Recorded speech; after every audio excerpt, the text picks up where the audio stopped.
میں بہک سکوں یہ مجال کیا، میرا رہنما کوئی اور ہے۔ نحمدہ ونصلی علی رسولہ النبی الکریم الامین، اما بعد فاعوذ باللہ السمیع العلیم من الشیطان الرجیم، بسم اللہ الرحمن الرحیم۔ قال اللہ تبارک و تعالی فی القرآن الحکیم، ان اللہ وملائکتہ یصلون علی النبی یا ایہا الذین آمنوا صلوا علیہ وسلموا تسلیما۔ الصلاۃ والسلام علیک یا رسول اللہ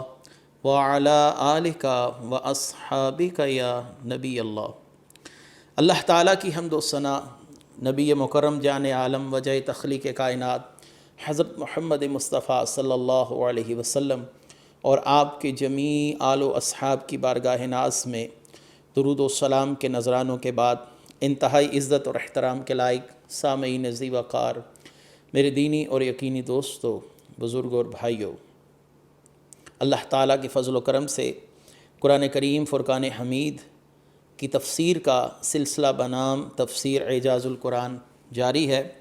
اور آج اگلے درس کے ساتھ حاضر خدمت ہیں انشاءاللہ العزیز۔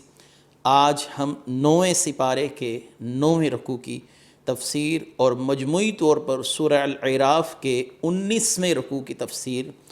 آپ کے سامنے پیش کریں گے۔ اللہ تعالی ہم سب کو حق بات کی پیروی کرنے کی توفیق مرحمت فرمائے۔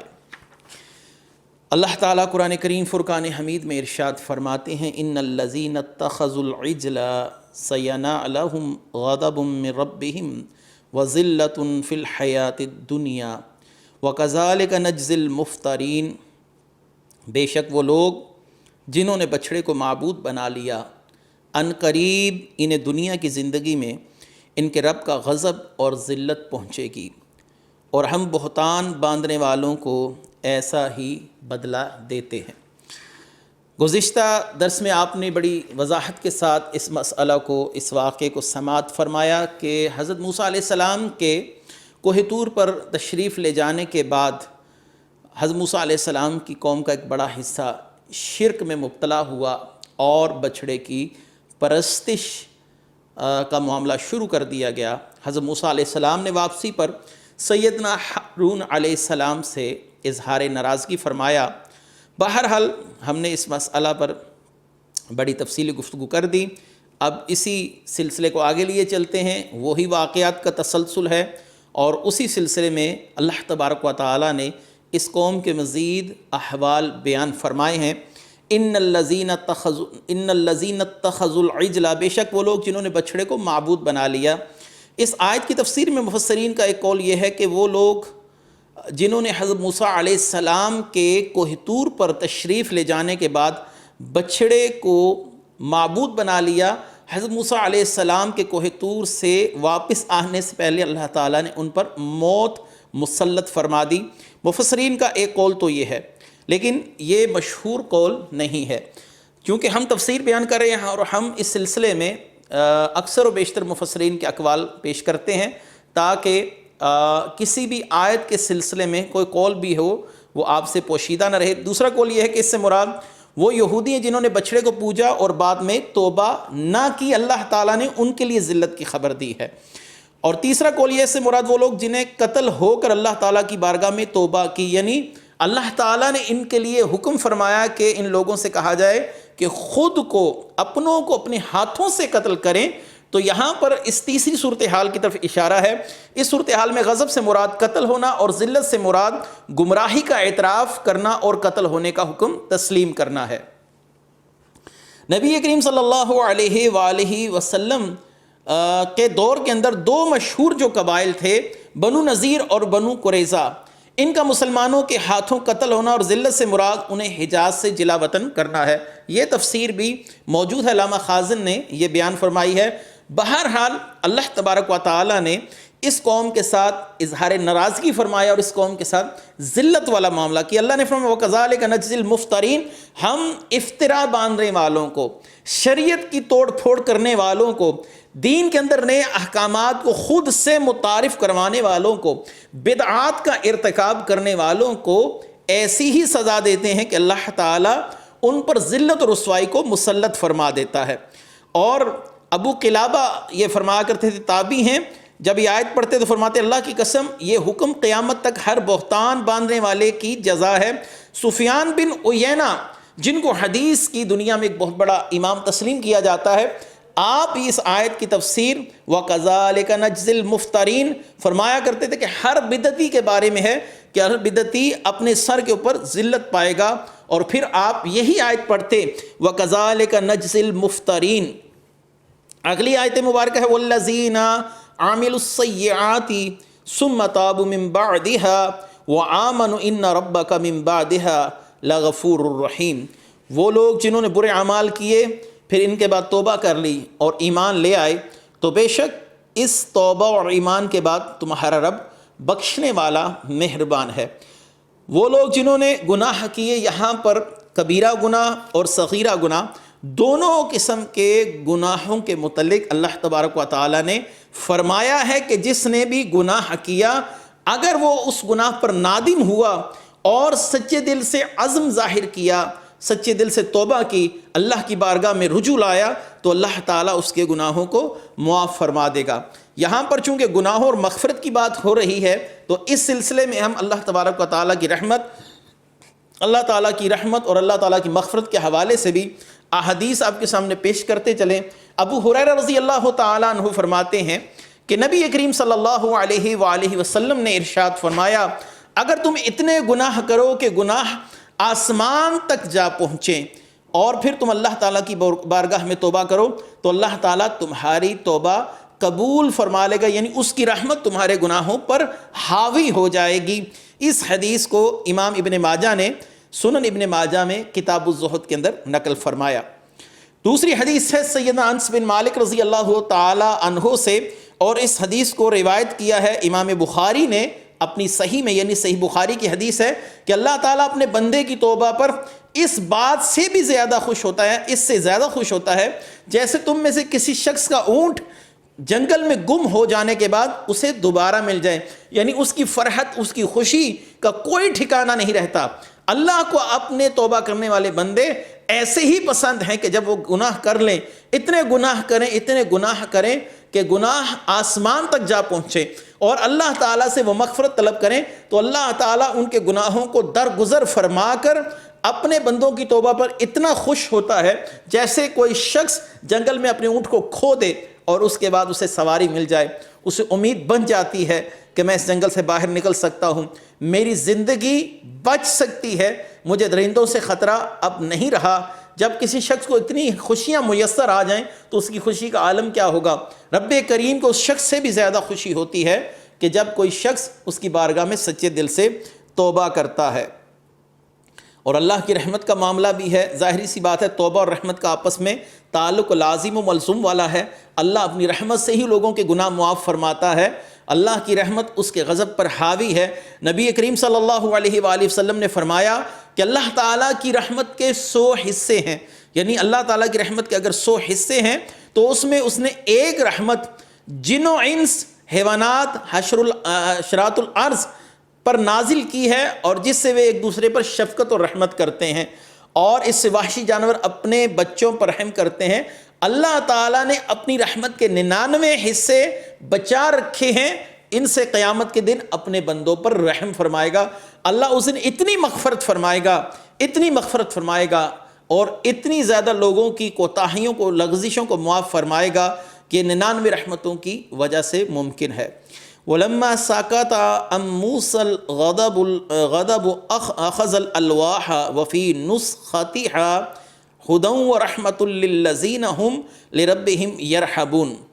اور جب موسیٰ علیہ السلام کا غصہ تھم گیا تو انہوں نے تختیاں اٹھا لیں، ان کی تحریر میں ہدایت اور رحمت ہے ان کے لیے جو اپنے رب سے ڈرتے ہیں۔ وَلَمَّا سَكَتَ عَن مُوسَى الْغَضَبُ، موسیٰ علیہ السلام کے حوالے سے ہم پچھلے درس میں عرض کر چکے کہ حضرت موسیٰ علیہ السلام جب واپس آئے، اپنی قوم کی حالت دیکھی تو اس جلال کے عالم میں آپ نے تختیاں زمین پر ڈال دیں اور آپ نے اپنے بھائی کو بالوں سے پکڑ لیا اور اپنے بھائی سے شدید ناراض ہوئے۔ آپ نے یہاں پر جلال کے عالم میں دو معاملات کیے ہیں، تختیوں کو زمین پر رکھ دیا، دوسرا اپنے بھائی کو آ کر بالوں سے پکڑ کر اس سے شدید اظہار ناراضگی فرمایا۔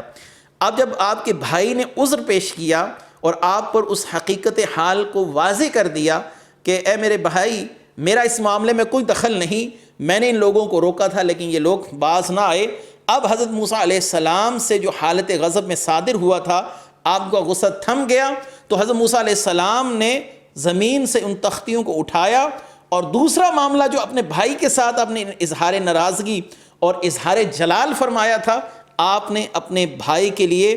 دعا فرمائی، اور پہلے یہ کیا کہ زمین سے تختیوں کو اٹھا لیا، اور دوسرا اپنے بھائی کے لیے دعا فرمائی۔ وَاخْتَارَ مُوسَىٰ قَوْمَهُ 70 رَجُلًا لِمِيقَاتِنَا فَلَمَّا أَخَذَتْهُمُ الرَّجْفَةُ قَالَ رَبِّ لَوْ شِئْتَ أَهْلَكْتَهُمْ مِنْ قَبْلُ وَإِيَّايَ أَتُهْلِكُنَا بِمَا فَعَلَ السُّفَهَاءُ مِنَّا إِنْ هِيَ إِلَّا فِتْنَتُكَ تُضِلُّ بِهَا مَنْ تَشَاءُ وَتَهْدِي مَنْ تَشَاءُ أَنْتَ وَلِيُّنَا فَاغْفِرْ لَنَا وَارْحَمْنَا وَأَنْتَ خَيْرُ الْغَافِرِينَ۔ موسیٰ علیہ السلام نے ہمارے وعدے کے لیے اپنی قوم سے 70 افراد کو منتخب کیا، پھر جب انہیں زلزلے نے پکڑ لیا تو موسیٰ نے عرض کیا میرے رب اگر تو چاہتا تو پہلے ہی انہیں اور مجھے ہلاک کر دیتا، کیا تو ہمیں اس کام کی وجہ سے ہلاک فرمائے گا جو ہمارے بے عقلوں نے کیا؟ یہ تو نہیں مگر تیری طرف سے آزمانا، تو اس کے ذریعے جسے چاہتا ہے گمراہ کرتا ہے، جسے چاہتا ہے ہدایت دیتا ہے۔ تو ہمارا مولا ہے، تو ہمیں بخش دے، ہم پر رحم فرما، تو سب سے بہتر بخشنے والا ہے۔ یہاں پر اب ان لوگوں 70 افراد کا واقعہ بیان کیا جا رہا ہے جو حضرت موسیٰ علیہ السلام کے ساتھ کوہ طور پر گئے، اور اللہ تبارک و تعالیٰ کو ان لوگوں نے دیکھنے کی طلب اور خواہش کا اظہار کیا۔ بچھڑے کی پوجا کرنے والوں میں سے جب 70,000 افراد قتل ہو گئے تو باقی لوگوں کا قتل معاف تو کر دیا گیا، لیکن حضرت موسیٰ علیہ السلام کو اس بات کا حکم دیا گیا کہ آپ اپنی قوم میں سے 70 افراد کو منتخب فرمائے۔ اب آپ نے ہر قبیلے سے 6 افراد کو منتخب کیا، تو یہ 12 قبائل تھے، 12 کو اگر ضرب دی جائے تو 6 سے تو یہ 72 افراد بن جاتے ہیں۔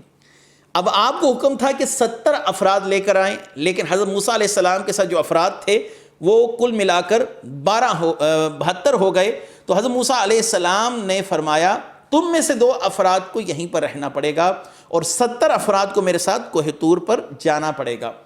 اب لوگوں میں آپس میں بحث و مباحثہ شروع ہو گیا، ایک نے کہا کہ میں جاؤں گا اور دوسرا کہنے لگا کہ میں جاؤں گا، تمہیں یہیں پر ٹھہر جانا چاہیے۔ تو حضرت موسیٰ علیہ السلام نے جب ان کا اختلاف دیکھا، ان کا جھگڑا دیکھا، تو آپ نے فرمایا جو لوگ یہاں پر رہ جائیں گے ان کو بھی وہی اجر ملے گا جو میرے ساتھ جانے والوں کو اجر ملے گا۔ لہٰذا ان افراد میں سے 2 اطاعت گزار حواری حضرت موسیٰ علیہ السلام کے، جناب یوشع اور جناب کالب، یہ دونوں وہیں پر رہ گئے، اور 72 افراد میں سے 2 وہیں پر رہنے کے بعد اب مجموعی طور پر جن لوگوں کی تعداد اب 70 ہو گئی، یہ اللہ تبارک و تعالیٰ کا کلام سننے کے لیے، اللہ تبارک و تعالیٰ کے ساتھ ہم کلام ہوتا دیکھنے کے لیے حضرت موسیٰ علیہ السلام کو ان کے ساتھ تشریف لے گئے۔ اور اللہ تعالیٰ نے بنی اسرائیل کہ ان افراد کو کیوں بلوایا؟ تاکہ اللہ تعالیٰ سے معافی طلب کریں، اللہ تعالیٰ سے اپنے اس گناہ پر ندامت کا اظہار کریں۔ اب جب یہ لوگ کوہ طور پر پہنچے تو اللہ تعالیٰ کی طرف سے ایک بادل آیا اور اس نے ان سب کو ڈھانپ لیا۔ حضرت موسیٰ علیہ السلام کے ساتھ یہ لوگ اس بادل میں داخل ہو گئے، سب نے سجدہ کیا، پھر قوم نے اللہ تعالیٰ کا کلام سنا، جو اس نے حضرت موسیٰ علیہ السلام سے فرمایا کہ یہ معاملہ کیا جائے اور یہ نہ کیا جائے۔ اللہ تعالیٰ نے بنی اسرائیل کے بارے میں جو حکم دیا تھا کہ وہ توبہ کے لیے اپنی جان دینا تھا، جب کلام کا سلسلہ ختم ہوا تو بادل اٹھ گیا، یہ لوگ حضرت موسیٰ علیہ السلام کی طرف متوجہ ہوئے اور حضرت موسیٰ علیہ السلام سے اس بات کا اظہار کرنے لگے، اے موسیٰ ہمیں جو اللہ تعالیٰ کی طرف سے حکم دیا گیا، ہم اس حکم کو اس وقت تک تسلیم نہیں کریں گے جب تک ہم اپنی آنکھوں سے اللہ تبارک و تعالیٰ کو نہ دیکھ لیں۔ آپ کو یاد ہوگا ہم نے گزشتہ دروس میں سورہ البقرہ کی آیت نمبر 56 کے تحت بھی اس پر گفتگو فرمائی تھی، اور وہاں پر بھی بڑی ہم نے سیر حاصل تفصیلی گفتگو فرمائی. یہاں پر پھر یہ واقعہ آ گیا تو اس واقعے کو میں اختصار سے پیش کر دیتا ہوں. یہ اب لوگ اللہ تبارک و تعالیٰ کو دیکھنے کی ضد کرنے کے، اللہ تعالیٰ کو ہم اس وقت تک نہیں مانیں گے یا اللہ کا حکم نہیں مانیں گے جب تک ہم اللہ تعالیٰ کو اپنی آنکھوں سے نہ دیکھ لیں. حتیٰ نر اللہ جہرا، کہ جب تک اللہ تعالیٰ کو ہم دیکھ نہیں لیتے تو اللہ تعالیٰ کا حکم نہیں مانیں گے. تو اسی وقت ایک شدید زلزلے نے ان لوگوں کو آ لیا اور یہ تمام کے تمام افراد ہلاک ہو گئے. حضرت موسیٰ علیہ السلام نے یہاں پر اللہ تبارک و تعالیٰ سے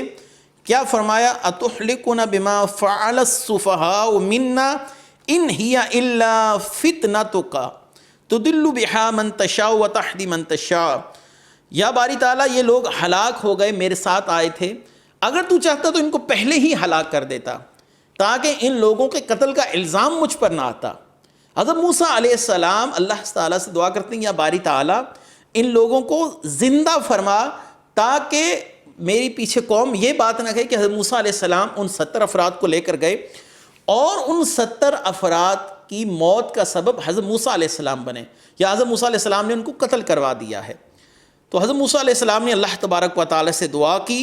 تو اللہ تبارک و تعالیٰ نے کیا فرمایا؟ ثم بعثناکم من بعد موتکم لعلکم تشکرون. جب بنی اسرائیل پر اللہ تعالیٰ نے اپنے احسانات کا ذکر فرمایا تو ان احسانوں میں ایک ذکر یہ بھی فرمایا کہ پھر ہم نے تمہیں موت کے بعد زندہ کیا تاکہ تم شکر بجا لاؤ. اللہ تعالیٰ نے ان لوگوں کو دوبارہ سے ایک زندگی دی اور یہ لوگ زندہ ہو گئے اور اللہ تبارک و تعالیٰ کے نبی کی شفاعت نے ان کو زندہ کر دیا. تو یہاں پر ایک اہم مسئلہ بھی ہے کہ لوگ کہتے ہیں کہ انبیاء علیہم السلام سے یا اولیاء اللہ سے کیوں دعا کروائی جاتی ہے؟ یہاں پر حضرت موسیٰ علیہ السلام کی دعا سے اللہ تعالیٰ نے ان مردوں کو زندگی عطا فرما دی، ایک نئی زندگی ان لوگوں کو ملی. تو اللہ تعالیٰ کے محبوبوں کی دعا سے یا ان کی شفاعت اور سفارش سے انسان کی تقدیر بدل جاتی ہے. اب موت یہ بھی تقدیر کا معاملہ ہے اور اس موت کے بعد پھر ایک زندگی ملی، یہ بھی حضرت موسیٰ علیہ السلام کے وجہ سے یہ معاملہ ہوا، حضرت موسیٰ علیہ السلام کی دعا کی وجہ سے یہ معاملہ ہوا. آگے اللہ نے فرمایا وَاكْتُبْ لَنَا فِي هَذِهِ الدُّنْيَا حَسَنَةً وَفِي الْآخِرَةِ إِنَّا هُدْنَا إِلَيْكَ قَالَ عَذَابِي أُصِيبُ بِهِ مَنْ أَشَاءُ وَرَحْمَتِي وَسِعَتْ كُلَّ شَيْءٍ فَسَأَكْتُبُهَا لِلَّذِينَ يَتَّقُونَ وَيُؤْتُونَ الزَّكَاةَ وَالَّذِينَ هُمْ بِآيَاتِنَا يُؤْمِنُونَ. اور ہمارے لیے اس دنیا اور اگلے جہان میں بہتری لکھ دے، ہم تیری ہی طرف رجوع کرتے ہیں. اللہ نے فرمایا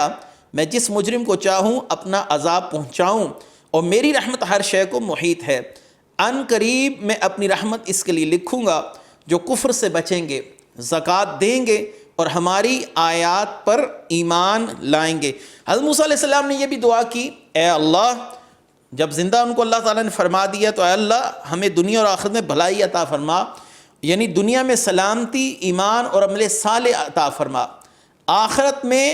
حقدار جنت بنا. یہی دعا امت محمدیہ کو اللہ نے یوں عطا فرمائی کہ اے میرے محبوب صلی اللہ علیہ وسلم کی امت مجھ سے دعا کرو. اور یہ دعا سورہ البقرہ میں آیت نمبر 201 میں موجود ہے. ربنا آتنا فی الدنیا حسنۃ وفی الآخرۃ حسنۃ وقنا عذاب النار. یہ اتنی جامع دعا ہے کہ آپ صلی اللہ علیہ وسلم اکثر و بیشتر یہ دعا فرض نمازوں کے بعد مانگا کرتے تھے. اللہ نے جواب دیا ہے موسیٰ میں جس مجرم کو چاہوں اس کے گناہوں کی وجہ سے عذاب دوں، مگر میری رحمت ہر شے پر محیط ہے، اس لیے کہ ہر مجرم کو عذاب نہ دوں گا بلکہ جو لوگ کفر سے بچیں گے، زکوٰۃ دیں گے، میری آیات پر ایمان لائیں گے، وہ میری رحمت کے مستحق ہوں گے، میں ان کے گناہ معاف کر دوں گا. اس آیت کے اندر بعض مفسرین کے بقول یہ جو انعامات ہیں کہ وہ نماز پڑھیں گے فَسَأَكْتُبُهَا لِلَّذِينَ يَتَّقُونَ وَيُؤْتُونَ الزَّكَاةَ، جو زکوٰۃ دیں گے، ہماری آیات پر ایمان لائیں گے، اللہ ان کے گناہ معاف فرمائے گا. اس میں امت محمدیہ کے لیے ایک خوشخبری ہے، ایک مجدہ ہے کہ اللہ تبارک و تعالیٰ تمہارے ساتھ اپنی رحمت کے معاملات فرمائے گا اس وجہ سے کہ تم نے میرے محبوب کی تصدیق کی، زکوٰۃ دی اور میری آیات پر ایمان لائے. اگلی آیت ہے الذین یتبعون الرسول النبی الامی الذی یجدونہ مکتوبا عندہم فی التوراۃ والانجیل یأمرہم بالمعروف وینہاہم عن المنکر ویحل لہم الطیبات ویحرم علیہم الخبائث ویضع عنہم اصرہم والاغلال التي كانت علیہم فالذین آمنوا بہ وعزروہ ونصروہ واتبعوا النور الذی انزل معہ اولئک هم المفلحون۔ اللہ تبارک و تعالیٰ اگلی آیت میں اپنے محبوب کریم صلی اللہ علیہ وسلم کی صفات بیان فرماتے ہیں، اور ان صفات کا اپنے نبی کے غلاموں کے ساتھ جو معاملہ ہے غلامی والا، اس معاملے کو بھی بیان فرماتے ہیں۔ وہ لوگ جو غلامی کریں، اس رسول کی اتباع کریں جو غیب کی خبریں دینے والے ہیں، جو کسی سے پڑھے ہوئے نہیں ہیں، یعنی نبی امی ہیں، جسے یہ اہل ایمان اپنے پاس تورات و انجیل میں لکھا ہوا پاتے ہیں، یعنی اس نبی کا ذکر وہ تورات و انجیل میں لکھا ہوا پاتے ہیں۔ وہ انہیں نیکی کا حکم دیتے ہیں، انہیں برائی سے منع کرتے ہیں، اور ان کے لیے پاکیزہ چیزیں حلال فرماتے ہیں، گندی چیزیں ان پر حرام کرتے ہیں، ان کے اوپر سے وہ بوجھ اور قیدیں اتارتے ہیں جو ان پر تھیں۔ وہ لوگ جو اس نبی پر ایمان لائیں، اس کی تعظیم کریں، اس کی مدد کریں اور اس نور کی پیروی کریں جو اس کے ساتھ نازل کیا گیا، تو وہی لوگ فلاح پانے والے ہیں۔ یہاں پر سب سے پہلے تو یہ ہے کہ نبی کریم صلی اللہ علیہ وسلم کے لیے ایک لفظ آیا ہے نبی یل امی، یہ نبی امی ہیں۔ امی کا مطلب بعض لوگ ان پڑھ کرتے ہیں، لیکن یہ ترجمہ ان پڑھوں والا ہے۔ اس کا معنی یوں کیا جائے کہ بے پڑھے،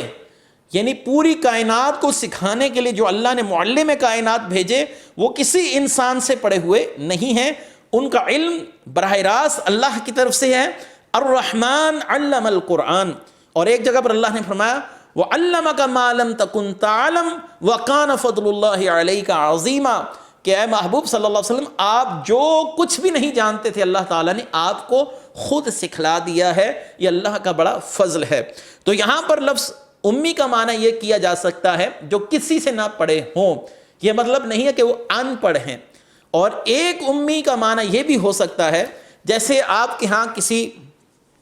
شہر کی نسبت سے کسی شخص کو پکارا جاتا ہے، یہ پشاور کا رہنے والا ہے تو ہم کہہ دیتے ہیں یہ پشاوری ہے، لاہور سے تعلق ہو تو ہم کہہ دیتے ہیں لاہوری ہے۔ تو اصل میں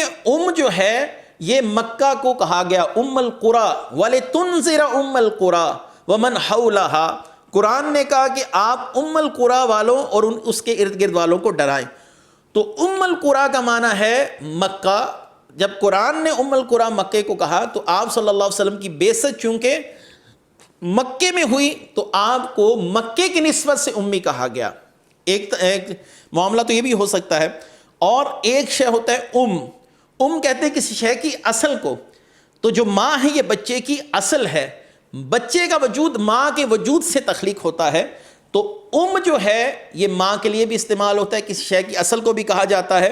تو نبی کریم صلی اللہ علیہ وسلم چونکہ اس کائنات کی اصل ہیں، اللہ نے ہر شے کو آپ کے وجود اقدس سے تخلیق فرمایا، آپ کے نور اقدس سے تخلیق فرمایا، جیسا کہ مصنف عبد الرزاق کی حدیث ہے، امام قسطلانی رحمۃ اللہ علیہ نے المواہب الدنیا میں، امام زرقانی نے شرح مواہب کے اندر، اور دیگر سیر نگاروں نے اس حدیث کو اپنی کتابوں میں نقل فرمایا۔ ایک معنی تو یہ ہو سکتا ہے۔ بہرحال وقت مختصر ہے، آگے ہے کہ اس نبی کا ذکر وہ پاتے ہیں اپنے ہاں اپنی کتابوں میں مکتوباً عندہم فی التوراۃ والانجیل۔ اب آئیے کہ تورات کے اندر کیا رسول اللہ صلی اللہ علیہ وسلم کا ذکر موجود ہے؟ اگرچہ یہود و نصارہ نے ان کتابوں میں خوب تحریفات کی، لیکن آج بھی کچھ آثار ایسے موجود ہیں جس سے رسول کریم صلی اللہ علیہ وآلہ وسلم کی نبوت کی تائید اور تصدیق ہوتی ہے۔ مثلاً یہ اب آپ کے سامنے میں پڑھنے جا رہا ہوں کہ تورات کتاب استثناء باب ہے 18واں اور آیت بھی 18 ہے۔ یہ لاہور انجیل بائبل سوسائٹی نے جو انجیل چھاپی ہے اس کی عبارت ہے۔ موسیٰ علیہ السلام سے اللہ تعالیٰ نے فرمایا، حضرت موسیٰ علیہ السلام نے فرمایا اے خداوند، اور خداوند نے مجھ سے کہا، حضرت موسیٰ نے فرمایا کہ وہ جو کہتے ہیں سو ٹھیک کہتے ہیں، میں ان کے لیے انہی کے بھائیوں میں سے تیری مانند ایک نبی برپا کروں گا، اپنا کلام اس کے منہ میں ڈالوں گا، اور جو کچھ میں اس کو حکم دوں گا وہی ان سے کہے گا۔ یہ سورہ نجم کی ابتدائی آیات کی طرف اشارہ ہے۔ وَمَا يَنْطِقُ عَنِ الْهَوَىٰ إِنْ هُوَ إِلَّا وَحْيٌ يُوحَىٰ۔ حضرت موسیٰ علیہ السلام کا یہ ارشاد جو یہ صرف رسول اللہ صلی اللہ علیہ وسلم کی ذات پر صادق آتا ہے۔ اور اس کے بعد آتے ہیں حضرت عیسیٰ علیہ السلام نے بھی نبی کریم صلی اللہ علیہ وسلم کی بشارت دی۔ انجیل ہے، باب کا نام ہے، چیپٹر کا نام یوحنا، اور یہ 14واں باب ہے انجیل کا، اور آیت نمبر 16 ہے کہ حضرت عیسیٰ علیہ السلام نے فرمایا اور میں خداوند سے درخواست کروں گا وہ تمہیں دوسرا مددگار بخشے گا کہ ابد تک تمہارے ساتھ رہے گا۔ یہ جو ہے ابد تک تمہارے ساتھ رہے گا، یعنی اس کی شریعت اس نبی کے دور سے لے کر قیامت تک جاری و ساری رہے گی، اس کے بعد اب کوئی اور نبی نہیں آئے گا۔ چند آیات آگے چل کر حضرت عیسیٰ علیہ السلام نے کیا فرمایا؟ اس کے بعد میں تم سے زیادہ باتیں نہ کروں گا کیونکہ دنیا کا سردار، یعنی اشارہ محمد صلی اللہ علیہ وسلم کی طرف ہے، دنیا کا سردار آ رہا ہے اور مجھ میں اس کا کچھ نہیں، یعنی ان کا کوئی کمال مجھ میں نہیں پایا جاتا۔ تو حضرت عیسیٰ علیہ السلام کے حوالے سے یہ پیشن گوئی ملتی ہے۔ اب قرآن کریم کی طرف آتے ہیں کہ حضرت عیسیٰ علیہ السلام نے آیا کہ کیا رسول کریم صلی اللہ علیہ وسلم کے حوالے سے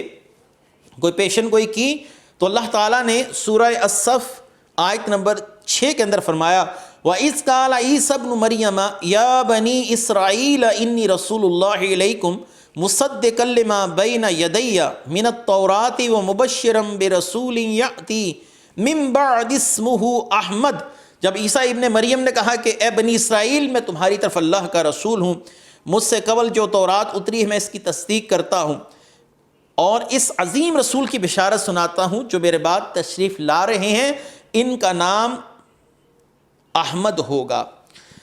اور رسول اللہ صلی اللہ علیہ وسلم کے حوالے سے انبیاء سابقین کی بشارتیں اور نشانیاں بیان کرنا یہود و نصارہ کو رسول کریم صلی اللہ علیہ وسلم کی پہچان کروانے میں اتنا معاون و مددگار ہوا کہ اللہ تعالیٰ نے فرمایا یعرفونہ کما یعرفون ابناءہم، یہ لوگ رسول کو ایسے پہچانتے ہیں جیسے کوئی شخص اپنے بچوں کو پہچانتا ہے۔ اگلی آیت مبارکہ، اسی آیت کا حصہ اگلا ہے کہ وہ نبی ان پر طیبات کو حلال کرے گا، پاکیزہ چیزیں حلال کرے گا اور گندی چیزیں حرام ٹھہرائے گا۔ گندی چیزوں کی مثال ہے شراب، خون، سود، رشوت، جوا، مردار، خنزیر، غیر خدا کے نام پر ذبح شدہ جانور، چیر پاڑ کر کھانے والے درندے جیسے کتا ہے، بلہ ہے، بھیڑیا، چیتا، شیر، بجو اور اس طرح کے وہ جانور رسول کریم صلی اللہ، اور پرندوں میں کوا، چیل وغیرہ، حشرات الارض میں سانپ، بچھو، سب کیڑے مکوڑے داخل ہیں۔ نبی کریم صلی اللہ علیہ وسلم نے ان کو حرام فرمایا۔ وَيَعْدَعُ عَنْهُمْ إِسْرَاهُمْ وَالْأَغْلَالَ الَّتِي كَانَتْ عَلَيْهِمْ، اور اہل کتاب سے بوجھل وہ اوامر اور سخت نواہی دور کریں گے جو ان پر لاگو کیے تھے۔ وہ کیا تھے؟ یہود کے ظلم کی وجہ سے اللہ تعالیٰ نے ان پر پاک حلال چیزیں حرام کر دی تھیں، جس کا ذکر ہم نے سورہ نساء آیت نمبر 160 کی تفسیر میں کر دیا۔ دوسری جگہ فرمایا وَلَلَّذِينَ حَادُوا حَرَّمْنَا كُلَّ ذِي ظُفْرٍ، ہم نے یہود پر ہر ناخن والا جانور حرام کر دیا۔ تو یہود پر اونٹ، بطخ، شتر مرغ وغیرہ یہ حرام تھا۔ اسی طرح یہود پر مالی غنیمت حرام تھا، ان پر لازم ٹھہرایا گیا کہ نجاست زدہ کپڑے کو کاٹ دیں اور وہ عبادت کسی خاص جگہ پر جا کر کریں، لیکن رسول کریم صلی اللہ علیہ وسلم نے آ کر ان پابندیوں کو ختم فرمایا۔ اس امت کے لیے پوری روئے زمین کو مسجد بنا دیا گیا، اور وہ جگہ جو ناپاک ہو جائے، جہاں پر پیشاب کے چھینٹے لگ جائیں، نجاست لگ جائے، اس کو دھو دیا جائے، محض ہونے سے وہ پاک ہو جائے گی۔ تو جو خوش نصیب لوگ اپنے نبی پر ایمان لائے، آپ کی تعظیم کے تقاضے پورے کیے، آپ پر نازل شدہ کتاب کی پیروی کی، اللہ نے فرمایا وہی لوگ کامیاب ہوئے۔ اللہ تعالیٰ اپنے محبوب کریم کی کما حق ہو اتباع کرنے کی توفیق مرحمت فرمائے۔ وآخر دعوانا ان الحمد للہ رب العالمین۔ میں بہک سکوں یہ مجال کیا میرا رہا